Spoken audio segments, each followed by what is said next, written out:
안녕하세요. 평촌 서울라오병원의 정지은 원장입니다.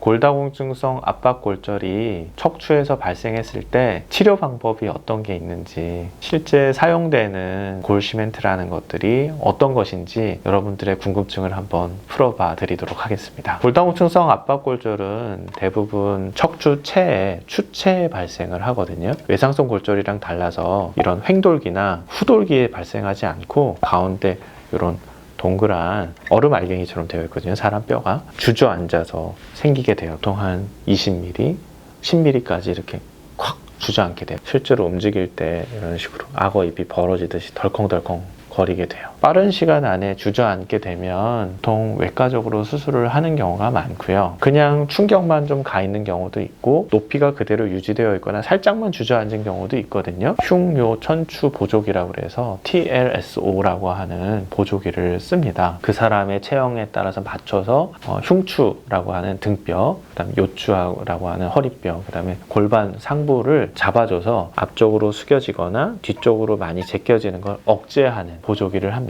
보조기를 채웠는데도 뼈가 계속 약해서 통증은 계속되고 검사 엑스레이상에 좀 덜컹덜컹하고 환자분이 그 거동이 굉장히 불편하다 그러면 이 척추째의 부러진 부분에다가 뼈를 보강하는 골시멘트라고 하는 뼈 보강제를 사용합니다. 이 척추 가운데 신경이 있거든요. 이 신경의 양옆으로 척추경이라고 하는 척추뼈에 굉장히 딱딱한 부분이 있어요. 이 통로가 실제로 잘라보면 사실은 굉장히 좁아요. 사람마다 다 좀 다르고요. 모양이. 추체로 접근하는 가장 안전한 방법은 이 척추경을 통해서 등 뒤에서 이 척추경을 통해서 접근하는 방법이 그나마 가장 안전합니다. 그런데 아까도 말씀드렸지만 이 공간이 그리 넓지 않아요. 치료할 때 이런 신경에 좀 손상이 온다거나 오히려 꼽아서 척추 이런 경을 통해서 시멘트를 주입을 했는데 시멘트가 뒤쪽에 바깥쪽 뼈가 깨어져 있는 통로를 통해서 신경 쪽으로 새어나오는 경우도 있거든요. 그런 경우가 생긴다면 아주 심각한 위험성이 생길 수 있고, 이렇게 치료하는 골 시멘트를 어떤 시멘트가 몸속에 들어가고 유지가 되는지를 실제 사용하는 시멘트를 보여드릴까 싶습니다. 실제로 사람한테 쓰는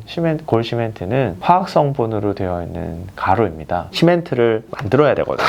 이런 가루, 하얀색 분말인데요. 주의를 해야 되기 때문에 보통 수술장에서 글러브를 끼고 하는데 맨손으로 하려고 그러니까 쉽지 않네요. 원래는 이렇게 부서지진 않습니다. 한번 섞어보도록 하겠습니다. 밀가루처럼 부드러운 액체를 만드는 과정을 믹싱 작업이라고 하고요. 어느 정도 이렇게 아주 액체 성분이 부드러운 액체가 되면 골 시멘트를 삽입할 수 있는 주사기에 액체를 채우게 되거든요. 몸속의 온도인 한 36도, 37도의 체온과 반응하게 되면 금방 경화가 되는데요. 수술 과정은 이렇게 굳기 전에 해야 되고요. 완전히 굳고 나서는 기회가 없기 때문에 외과 의사들이 일정 시간 안에 이 과정을 겪어야 되니까 수술할 때는 상당히 집중해서 인하 수술을 하게 됩니다. 아까보다 더 부서져서 지금은 사실은 이렇게 눌러도 딱딱해요.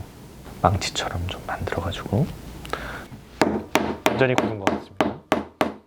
이 정도의 강도니 굉장히 척추 지지하는 데 도움이 되겠죠? 골 시멘트가 있는 부분은 뼈가 약해진 부분을 보강하는 거지 실제로 새로운 뼈가 생기지 않는 공간이니까 이런 골다공증성 압박골절이 있다고 모든 환자를 다 이런 골 시멘트 보강해주는 치료를 하는 것도 아니고 큰 수술을 하기도 하거든요. 저희 병원에서도 늘 강조하지만 가장 정확한 진단을 하는 게 가장 첫 번째 스텝이고 너무나 중요한 과정입니다. 치료도 중요합니다. 근데 정확한 진단 하에 정확한 과정을 밟아가시는 것이 의학적인 문제가 발생했을 때 가장 중요한 과정이라고 생각하고 있습니다. 오늘은 이렇게 해서 골다공증 치료하는 데 쓰는 골 시멘트에 대해서도 한번 알아봤습니다. 감사합니다.